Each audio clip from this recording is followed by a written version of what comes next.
If you've ever grown food or you're planning your first garden and you want it to turn into real meals, this is where it comes together. This layout is the reason food keeps showing up from my garden long after the first big harvest is gone. After years of growing food in very different climates and downsizing from a much bigger garden, this is the system I use to make a small space actually feed us. And it's not about growing everything, it's about planning around seasons so nothing gets rushed or wasted. In this video, I'm going to show you exactly how I lay out my 1,000 square foot kitchen garden for year-round meals, how raised beds, grow bags, planters, and perennials fit together, what stays put, and what gets moved as the seasons change. To make sense of the sketches you're about to see, I want to start with the full garden context and how all of it works together across the year. This garden isn't just raised beds. I have Vigo Easy Cube elevated self-watering planters where I grow my herbs because I want those close, low maintenance, and producing steadily without taking up seasonal bed space. My herbs just thrive in these containers. I have grow bags that I move depending on the season, including 6 bags that'll grow 2 rounds of potatoes this year, which lets me get potatoes without locking up valuable raised bed space all season long. I have strawberry beds that are in their second year, and I'm planting their baby plants in more beds this year so I can keep these going for years. I have a raised bed with blueberries in it, plus plans to add rabbit eye blueberries in ground this year because they're native here and they earn their keep without much fuss. And once those are planted, they're permanent.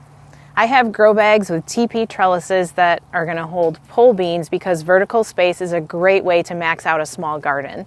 I have 2 round raised beds dedicated entirely to pollinator perennials because those support everything else that's happening here.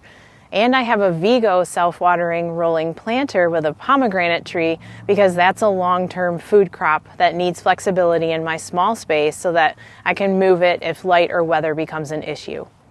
All of these features work together to help me keep the garden functioning all year and not just looking full in one season and then crashing. Before I ever draw out my layout, I organize everything I grow into simple season buckets.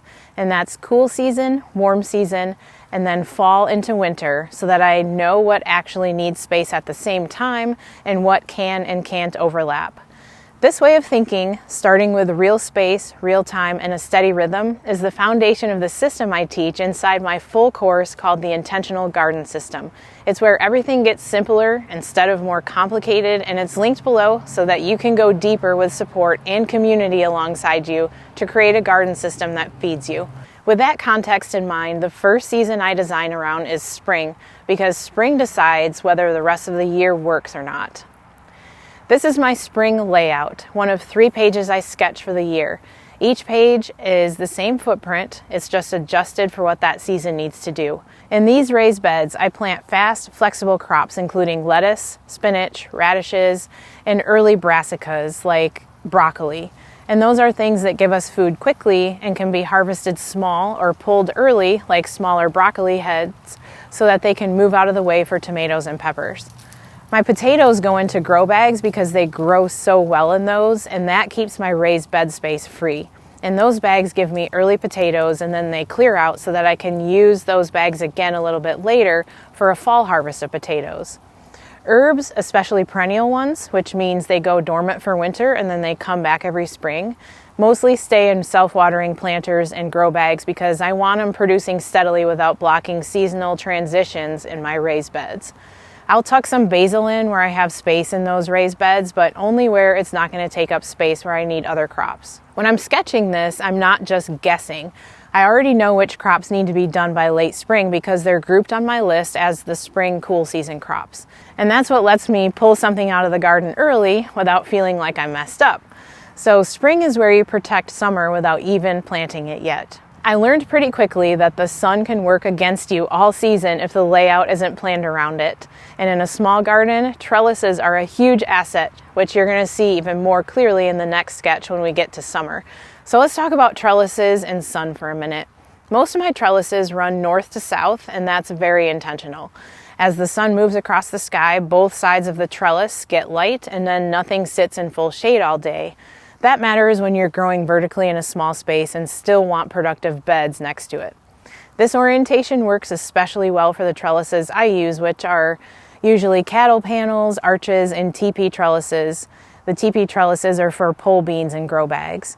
If you do live in a climate with very intense heat though, east to west trellises can be used to provide more shade during the hottest part of the day. The grow bags with pole beans and teepee trellises are going to be placed where they don't shade out other crops, and then I can move them if I need to. That flexibility is one of the reasons I rely so much on grow bags that are a maximum size of 15 gallons, because that is the maximum that I can lift and carry around in my garden. In summer, shade becomes useful. Tomatoes give just enough cover that I can tuck lettuce or herbs along the edges of raised beds without them frying in the hot sun. So you can really let structure and light do major work for you in the garden instead of constantly having to react to problems because it's not set up the right way. So here's the summer layout. Spring crops are gone or finishing, and then tomatoes, peppers, cucumbers, squash, and beans are now doing the heavy lifting. So on my trellises, I'm going to be growing cucumbers, and I'm going to be growing honey patch squash, and I'm also going to be growing mini varieties of watermelons and honeydew melons. Heat tolerant or slow bolt lettuce is going to get tucked into open spaces along the edges and then shaded spots in my raised beds, and then the potato grow bags are finishing their first round. Herbs, blueberries, and strawberries are producing in the background where annuals don't need to compete with them. This is where you can really tell whether a garden was planned or it was just randomly planted.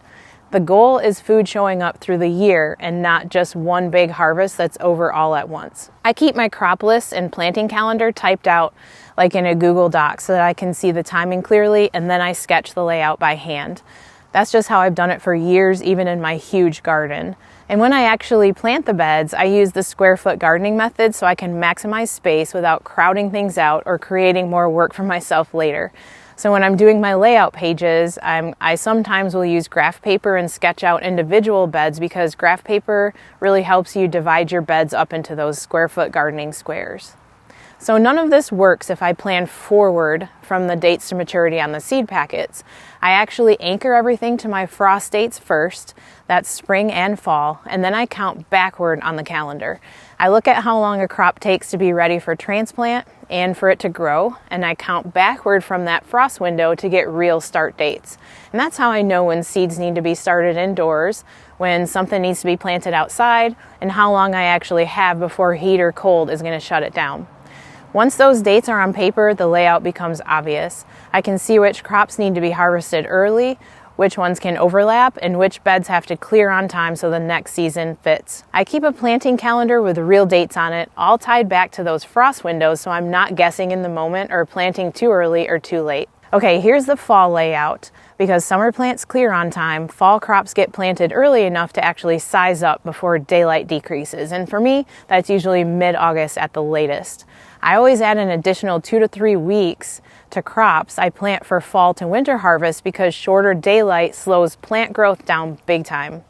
On my fall layout, potato bags are growing for a second round, and cool season crops like broccoli and cabbage take over the beds again.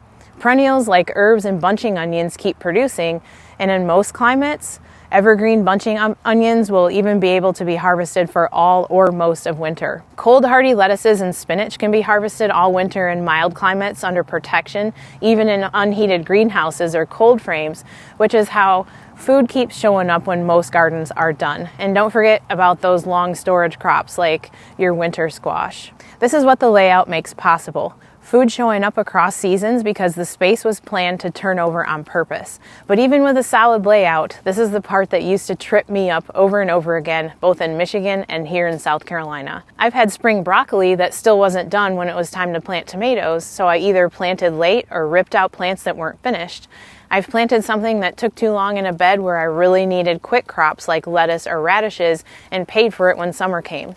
And on the other end of the season, I've had fall broccoli that never formed heads before winter arrived, and then carrots that never matured before daylight hours reduced, completely defeating the purpose of growing a fall garden in the first place. Those mistakes weren't about space, they were about timing, and in the next video, I'll show you exactly how I count backward from frost dates to plan when things actually need to be started, planted, and cleared, so the layout you just saw can work in real life season after season.